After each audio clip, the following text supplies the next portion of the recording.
Okay, now मैं यहाँ से अपना स्टार्ट करने लगा हूँ प्रोजेक्ट को डॉट के नाम से, समथिंग लाइक दिस वन। और ये मेरा प्रोजेक्ट ऑन हो गया है और मैं इसको स्टार्ट कर रहा हूँ यहाँ से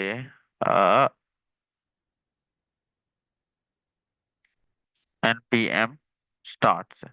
अब समझ लें, अब आप लोग जूनियर छोटे डेवलपर से अगला स्टेप ले रहे हैं। ठीक है, तो अपने आप को बेहतर फील करना है।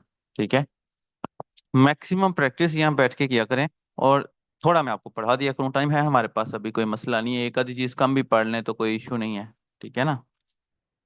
तो लेट्स सी, मैं यहाँ पर अपना प्रोजेक्ट ओपन कर लेता हूँ।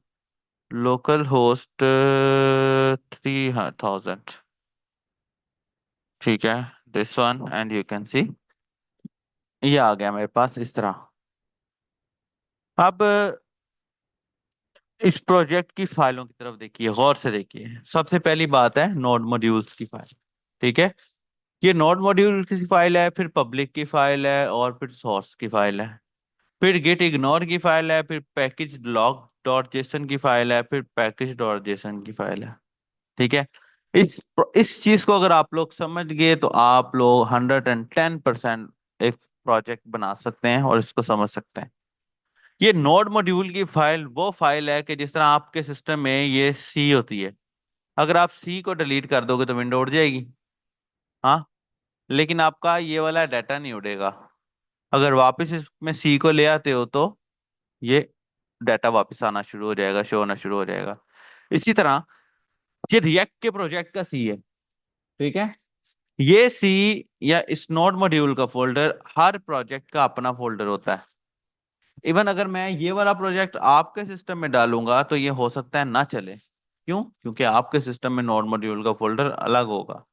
फिर उसका एक हल होता है। तो मिसाल के तौर पे आपका क्लाइंट जब भी आपको प्रोजेक्ट कहेगा ना कि यार मेरे पास एक रिएक्ट का प्रोजेक्ट बना हुआ है, उसके अंदर थोड़ी चेंजेस कर दो, है ना, तो टेक्निकली उसके अंदर ये नोड मॉड्यूल्स का फोल्डर नहीं होगा। ठीक है, अभी हम देख लेते हैं। अब अगर आपके पास कोई ऐसा प्रोजेक्ट आ जाए जिसके अंदर नोड मॉड्यूल्स का फोल्डर है ही नहीं, तो आप लोगों ने परेशान नहीं होना, घबराना नहीं है। क्यों? इसलिए नहीं घबराना है क्योंकि ये नोड मॉड्यूल का फोल्डर वापस आ जाता है। अब नोड मॉड्यूल के फोल्डर में होता क्या है, पहले ये समझिए। दोस्तों, नोड मॉड्यूल्स के फोल्डर में वो पैकेजेस होते हैं जिसकी बेस के ऊपर रिएक्ट चल रहा होता है। अब पैकेज क्या होते हैं? हम एक घर बनाते हैं। घर बनाते हैं तो जी ब्रिक्स ले आए जी, सीमेंट ले आए जी। ठीक है, तो घर बनाने के लिए सबसे पहला पैकेज कौन सा चाहिए? प्लॉट का चाहिए। प्लॉट एक पैकेज है। दूसरा कौन सा चाहिए? हमें जी ईंटें चाहिए, वो एक पैकेज है। तीसरा कौन सा चाहिए? हमें एक सीमेंट चाहिए, वो एक पैकेज है। चौथा कौन सा चाहिए? हमें रेत चाहिए, वो एक पैकेज है, वो एक पैकेज है। मतलब कि घर बनाने के लिए जितना कुछ रिक्वायर्ड है एक्चुअली वो एक पैकेज है। ठीक है, तो रिएक्ट के अंदर भी आपको छोटे छोटे पैकेजेस को इस्तेमाल करना पड़ता है ताकि आप एक पूरी साइट बना सको। ठीक है, अब नोड मॉड्यूल्स को कैसे, अब जाहिर सी बात है आप अपना जो पर्सनल प्रोजेक्ट बनाएंगे उसके अंदर अलग पैकेज होंगे, मैं जो पर्सनल प्रोजेक्ट बनाऊंगा मेरे पास अलग पैकेज होंगे। अब नोड को कैसे पता लगेगा भाई कि इस रिएक्ट के अंदर कौन सा पैकेज इंस्टॉल्ड है? वो कहाँ से पता लगेगा? वो लगेगा पैकेज डॉट जेसन से। ठीक है, पैकेज डॉट जेसन क्या करता है? पैकेज डॉट जेसन के अंदर आपके रिएक्ट के अंदर मौजूद जितने कोड हैं, जितने पैकेजेस इस्तेमाल हुए हैं, उन सब की लिस्ट इसके अंदर होती है। फिल वक्त इसके अंदर कोई पैकेज खास इंस्टॉल नहीं हुआ हुआ, माइनर से पैकेजेस इंस्टॉल हुए हुए हैं, तो जाहिर सी बात है कि इसमें जो लिस्ट होगी वो माइनर सी होगी। अब देखिए, नोड मॉड्यूल का फोल्डर मेरा डिलीट हो गया, अब मैं इसको लेके कैसे आ सकता हूँ? मैं यहाँ पर आता हूँ, मैं लिखता हूँ npm स्टार्ट। सॉरी, मैंने npm स्टार्ट लिखा तो वो कह रहा है भाई npm तो चल ही नहीं रहा। फिर मैं लिखूंगा npm इंस्टॉल। क्लियर? npm को इंस्टॉल किया। अच्छा जी, वो कह रहा है मेरे पास कि अननोन कमांड इंस्टॉल, बिल्कुल इंस्टॉल। ठीक है, इंस्टॉल के अंदर डबल एल आता है, सिंगल एल आता है?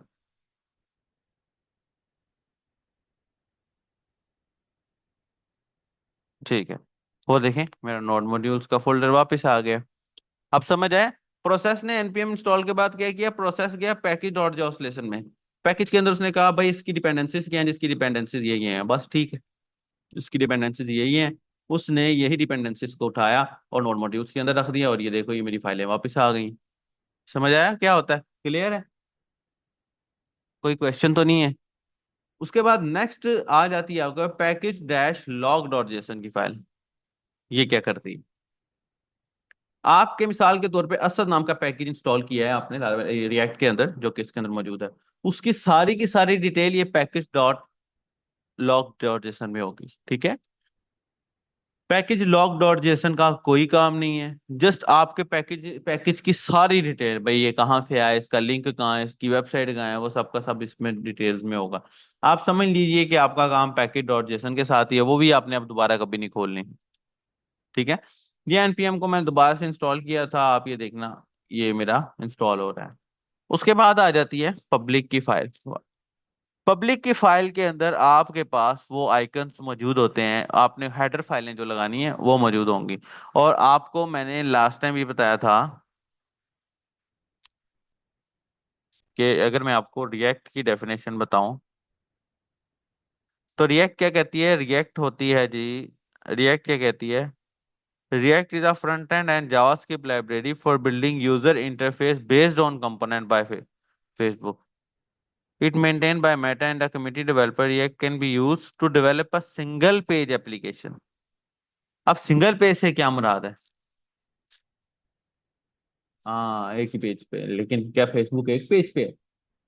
हाँ ना, फेसबुक तो मल्टीपल पेजेस पे है। यूट्यूब के एक ही पेज है ना। अगर मैं कहूँ भाई एक ही पेज है, हम वेबसाइट के अंदर पेज कैसे बनाते हैं?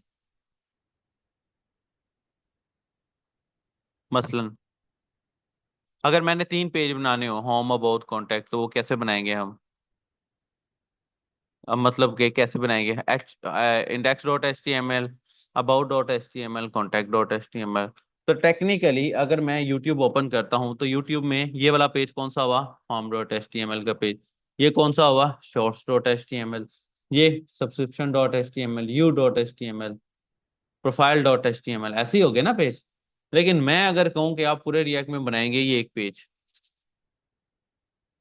ये देखिए हमारे पास पूरे का पूरा रिएक्ट एक ही पेज पे चल रहा होता है। ठीक है। और उस पेज के ऊपर अलग अलग कंपोनेंट्स कॉल हो रहे होते हैं। कंपोनेंट किसे बोलते हैं? छोटे छोटे पार्ट्स को। ठीक है। सिंगल पेज इसे इस वजह से बोला जाता है। अब देखिए ये मैं शॉर्ट पे क्लिक कर रहा हूँ, ये जी एक सेकंड ही लगा शॉर्ट पे आ गई, मैं वापस आता हूँ, ये इधर आ गई है, मैं सब्सक्रिप्शन पे आता हूँ, एक सेकंड ही लगा सब्सक्रिप्शन पे आ गया, मैं वापस आता हूँ, ये देखो। आप देखें कि वेब यूट्यूब पे इतना लोड होने के बावजूद दस्ती ये लोड होता ही जा रहा है, होता ही जा रहा है, होता ही जा रहा है। कैसे होता जा रहा है भाई? How is that possible? That is a power of component. Component क्या करता है? कंपोनेंट आपके पेज को छोटे छोटे पार्ट्स में डिवाइड कर देगा। ठीक है। जैसे कि अगर मैंने लोगो शो करना है, तो here will be logo component. अगर मैं नोटिफिकेशन शो करने है, here will be notification component. समझ आ रही है ना? अभी हम प्रैक्टिकल करेंगे, समझ आ रही है। यहाँ मैंने ये शो करना है, here will be profile component. यहाँ मैंने वीडियो शो करनी है, here will be video component. और अगर मैं इंस्पेक्ट एलिमेंट में जाता हूँ, तो आपको बहुत सारे यहाँ पर ऐसे टैग्स नजर आएंगे जो कि आपने कभी इस्तेमाल ही नहीं किए होंगे। ठीक है। बहुत ही कम। अब देखें, वाई टी डी प्लेयर का टैग इस्तेमाल किया है कभी आप लोगों ने? कभी देखा हो? लेकिन यहाँ तो है। कैसे आ गया? मैं बताता हूँ, बहुत इजी है ये। समझ आए? एक ही पेज। ठीक है। Index dot H T M L एक ही पेज है। ठीक है। और ये इसका अब यही वाला लोगो यूज हो रहा है ना? हाँ। और यही वाला लोगो हमारा आ, ये मेरी एप्लीकेशन में रन भी हो रहा है। ठीक है। अच्छा, अब वो जो मेरा वन पेज है ना, one page index dot H T M L का, वो एक्चुअली मेरा ये वाला पेज है, ये वाला। ठीक है। अब ये देखना, मैं यहाँ पर लिखता हूँ hello world. And you can see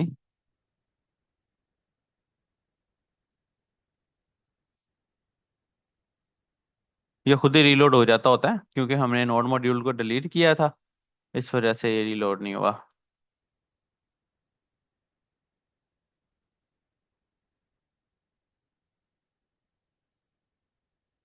ये मैंने हेलो वर्ल्ड लिखा था, ये, ठीक है। तो ये देखना, एक सेकंड में लोड हो जाता है जरा, वो देखो। ये तो भाई इसने पूरे का पूरा डब्बा नीचे तक गिर दिया, ऊपर हेलो वर्ल्ड आ गया। ठीक है। अगर मैं यहाँ पर कोई कंपोनेंट लिख देता हूँ और मैं लिख देता हूँ भाई लॉरम, देखो खुद ही लोड रिलोड हो गया, मैंने रिलोड नहीं किया। वो डब्बा नीचे को नीचे तक ले जा रहा है, ऊपर आई जा रहा है। इसका मतलब क्या हुआ?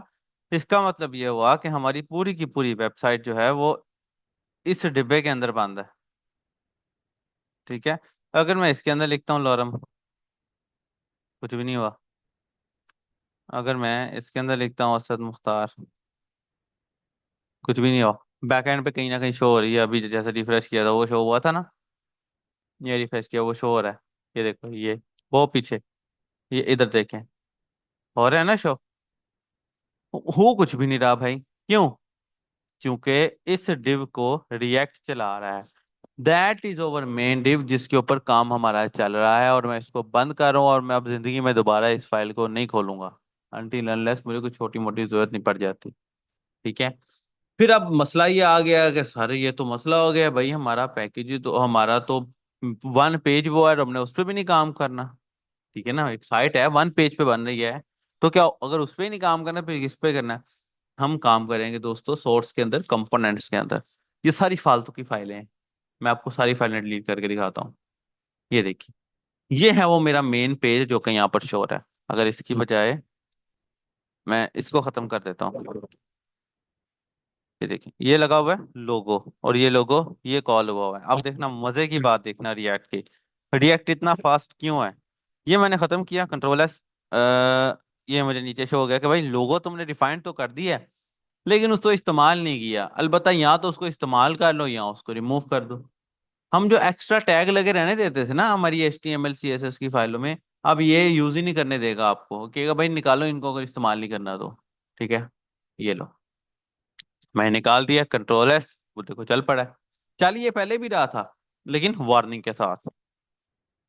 ये देखिए, दिस वन, पिक्चर चली गई। मैं यहाँ पर आता हूँ, मैं ये दोनों चीजों को रिमूव करके यहाँ पर लिख देता हूँ H1।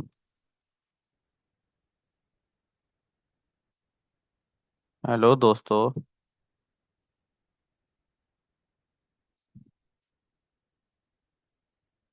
चैनल आ गया।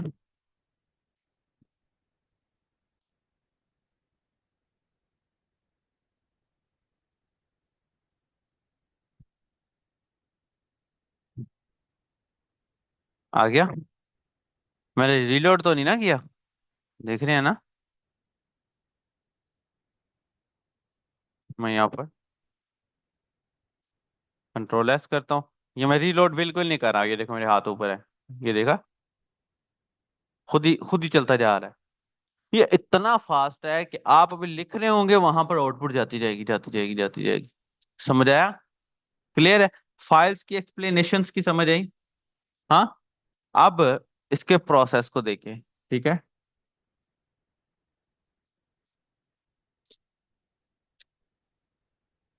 मिसाल के तौर पे मेरे पास एक रिएक्ट की एप्लीकेशन है, तो रिएक्ट की एप्लीकेशन ना स्टेप वाइज चलती है, स्टेप वाइज। ठीक है। रिएक्ट में सबसे पहला स्टेप होता है स्टेप वन, मेन फाइल। ठीक है। वो कोई भी फाइल हो सकती है जिसको आप बनाए, जैसे कि मैं बनाता हूँ index.js की फाइल, ये मेरी मेन फाइल है। ठीक है।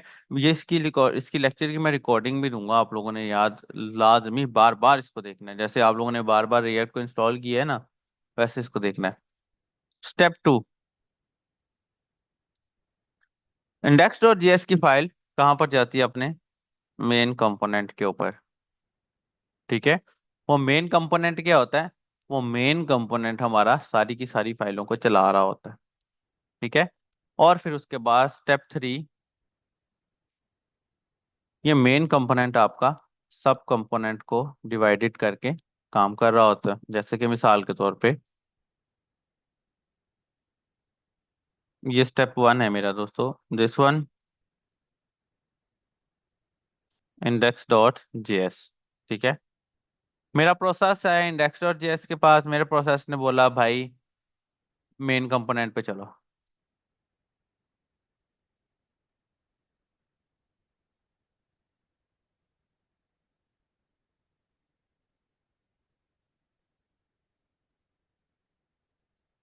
ये मेरा मेन कंपोनेंट आ गया। ठीक है, मैं वही फाइलों के नाम रखूंगा जो मैं इस मैप के अंदर इस्तेमाल कर रहा हूँ, app.js। ठीक है, बिल्कुल परेशान नहीं होना, बहुत इजी है।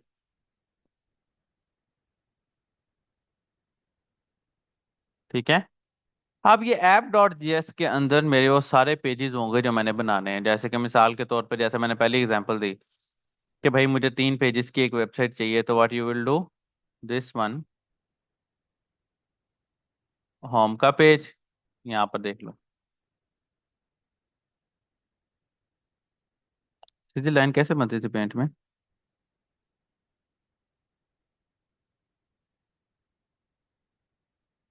अब यहाँ पर बनेंगे आपके वो पेजेस जो आपको चाहिए, यानी कि अब यहाँ पर बनेगा होम का पेज।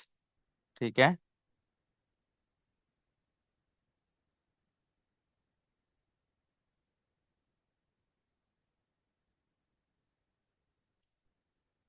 अबाउट का पेज एंड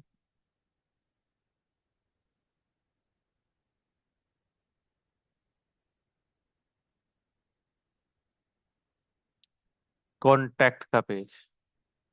ठीक है, होम का पेज, अबाउट का पेज एंड कॉन्टैक्ट का पेज।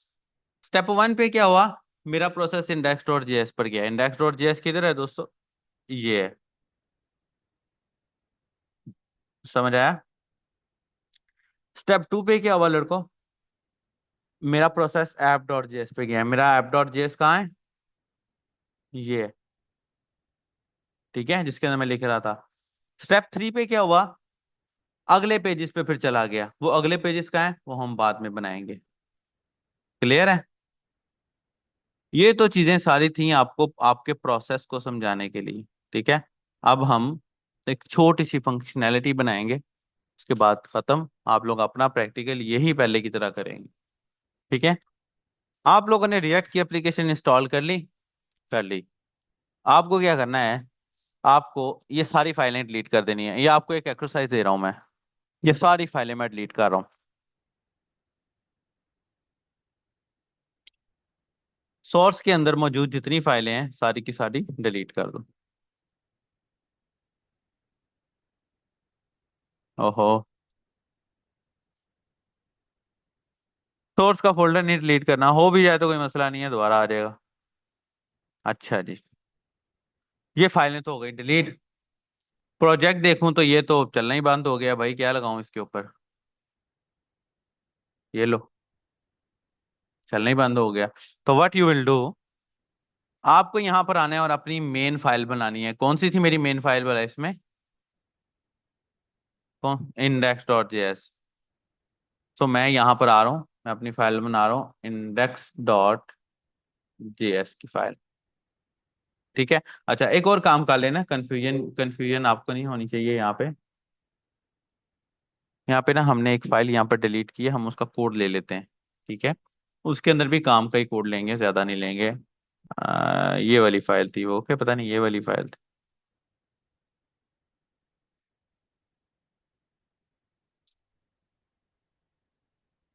मैं इस फाइल का कोड ले लेता हूँ फॉर द टाइम, और इसको बैकअप पे रख लेता हूँ। ठीक है, जहाँ मुझे चाहिए। मैं ये फाइल डिलीट कर दी, मैं दोबारा से ये फाइल बना रहा हूँ index.js की। बन गई फाइल भाई। अब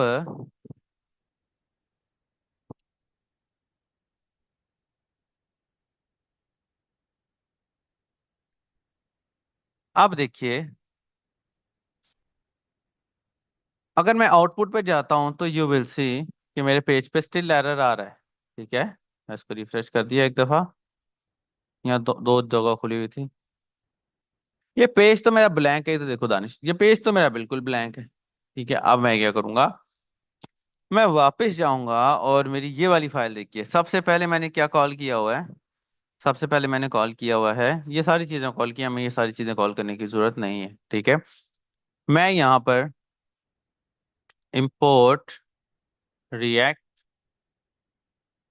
डॉम फ्रॉम, ठीक है, रिएक्ट डॉम स्लैश क्लाइंट, ठीक है, एग्जैक्ट वो जो कि ये लगा हुआ है, ये लगा हुआ है ना, React DOM from React client. ठीक है, मेरा सबसे पहले काम ये हो गया। उसके बाद नेक्स्ट मैंने क्या किया, मैंने कांस्टेंट बनाया और उसको रूट बनाया, और रूट बनाने के बाद React DOM dot create root, ठीक है, क्रिएट रूट कौन सा, ये वाला, स्पेलिंग की मिस्टेक नहीं होनी चाहिए, एंड दिस वन, समझ आया। इसके अंदर मैं लिखा document dot get element by ID, ये पढ़ा था ना, डॉक्यूमेंट डॉट गेट एलिमेंट, और आईडी कौन सी थी, public dot H T M L में, index dot H T M L में ये रूट था। अगर मैं इसकी जगह दानिश लिख देता हूँ, तो मैं यहाँ पर एक्चुअली दानिश के नाम की आईडी दे दूंगा, दे दी।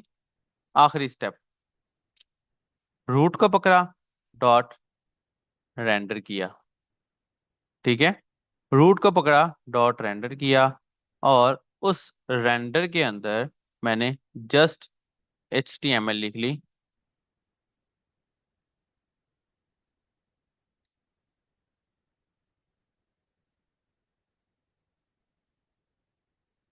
ठीक है,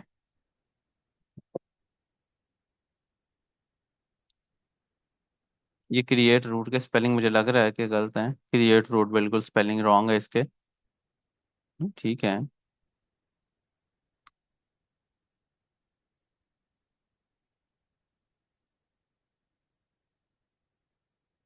रिएक्ट, अच्छा इसको ना आप कोशिश करें कि रिएक्ट डॉम इस तरह कॉल करें, थोड़ा सा कैपिटल के अंदर, ठीक है, रिएक्ट डॉम, लो, ठीक है।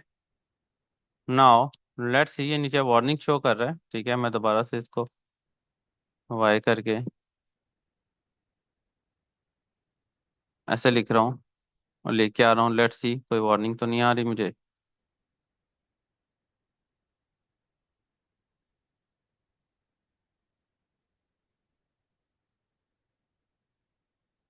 ये रन हो रही है, मैं अपना ये वाला फोल्डर बंद कर देता हूँ, ये ऐसे खत्म कर देता हूँ, वो देखिए ये प्रॉब्लम्स भी खत्म हो गई हैं। नाउ हेलो वर्ड आ गया। क्या किया है मैंने, जस्ट मैंने इंपोर्ट की है रिएक्ट को, मैंने पहले वाली फाइल से ही कोड को कॉपी किया है, लेकिन पहले वाली फाइल में जो कोड था वो बहुत ज्यादा था, है ना। पहले वाली, अगर आपने अपने सिस्टम में, आप लोग वो फाइलें खोलो जरा अपने सिस्टम में, इंडेक्स डॉट जेएस वाली फाइल, उसके अंदर कोड कितना ज्यादा था भाई, और सोर्स डॉट सोर्स फोल्डर हमारा बड़ा हुआ था, लेकिन अभी भी हमारी एप्लीकेशन चल रही है और सोर्स के अंदर जस्ट एक ही फाइल है जो कि ये बनी है। देखो जरा जल्दी से खोल के,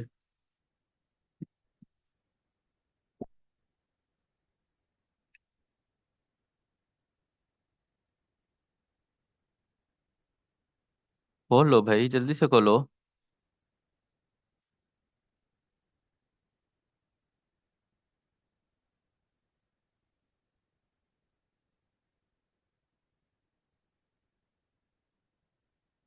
क्लियर, दानिश फौत हो जा, फौत हो जा दानिश, तेरा लेवल नहीं है अब। अच्छा, क्लियर है, कटा क्लियर है, तुमने देखी नहीं है। ठीक है, अब आपको एक एक्सरसाइज दे रहा हूँ छोटी सी, वो करनी है आपने, ठीक है, जब तक ये नहीं कर लेते we will not go forward on the next lesson. ठीक है, वो एक्सरसाइज क्या है,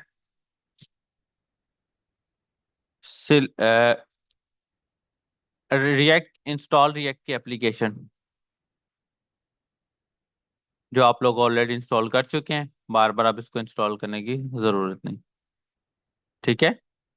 स्टेप 1 था जो कि आप लोगों ने कंप्लीट कर लिया है भाई, शुक्र है। स्टेप 2 है। ठीक है। स्टेप 2 है।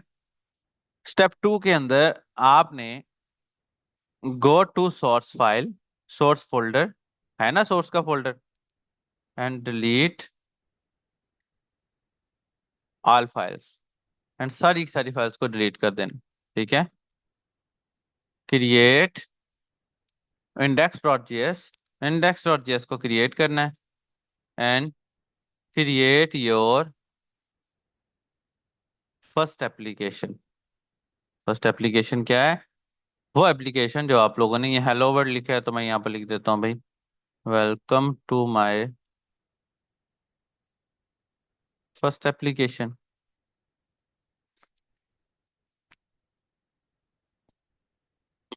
क्लियर है?